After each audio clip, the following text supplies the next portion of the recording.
Quand on a examiné leur profil, quand ils sont passés dans les mains de psychiatres, qu'est-ce qu'ils ont dit? Il y a des pathologies qui peuvent provoquer telle barbarie?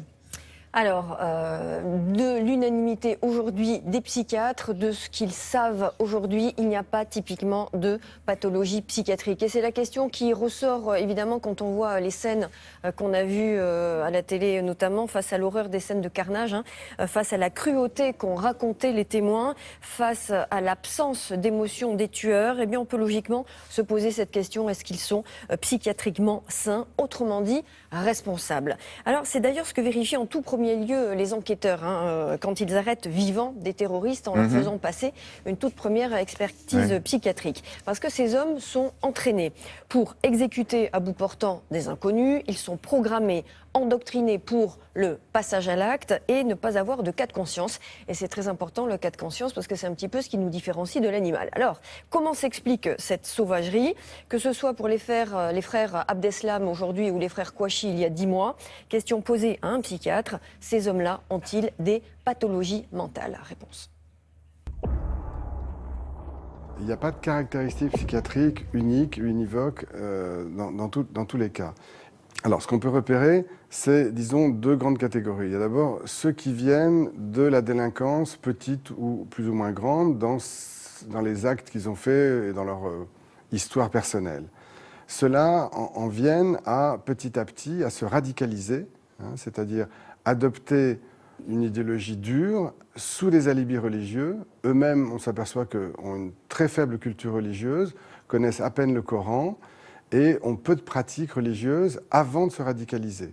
Et pour d'autres, on voit que cette propension à rentrer dans un processus de fanatisation et d'extrémisme criminel, donc comment se fait-il qu'ils en viennent un jour à passer à l'acte? Alors on peut se dire qu'ils ont des personnalités relativement fragiles, avec des failles, et qu'une idéologie forte vient tout d'un coup tenter de combler, de masquer les failles de leur personnalité, et qu'ils se trouvent à ce moment-là beaucoup plus forts, dignes d'être aimés, enfin aimables, alors qu'avant ils ne s'aimaient pas beaucoup, voire ils se haïssaient eux-mêmes, et que cette idéologie forte, d'allure religieuse, fait qu'à ce moment-là, ils peuvent se sentir enfin exister et avoir une mission qu'on leur confie, qu'ils se donnent eux-mêmes, mais qu'on leur confie en lien avec des groupes, à ce moment-là, des groupes terroristes, parfois mafieux aussi, et à ce moment-là, ils peuvent passer à l'acte.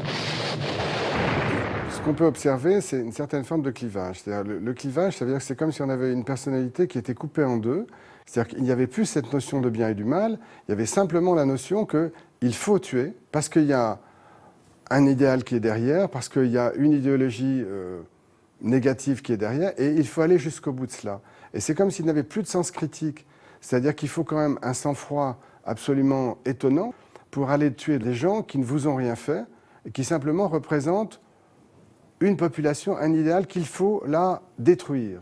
Et quelques exemplaires au hasard, ça veut dire que dans ces cas-là, ceux qu'ils vont tuer ne sont rien, ne sont personne, ne sont même pas des individus, même pas des humains. Ça, c'est une question très grave. Mais eux ne se la posent pas, ils tuent. C'est pas facile d'établir des profils. Non, et il n'y a pas le profil psychiatrique, donc conclusion, autrement dit, ils sont psychiatriquement responsables parce qu'il n'y a pas de pathologie mentale vraiment avérée. Le docteur Lauru parle dans cet entretien de failles psychologiques.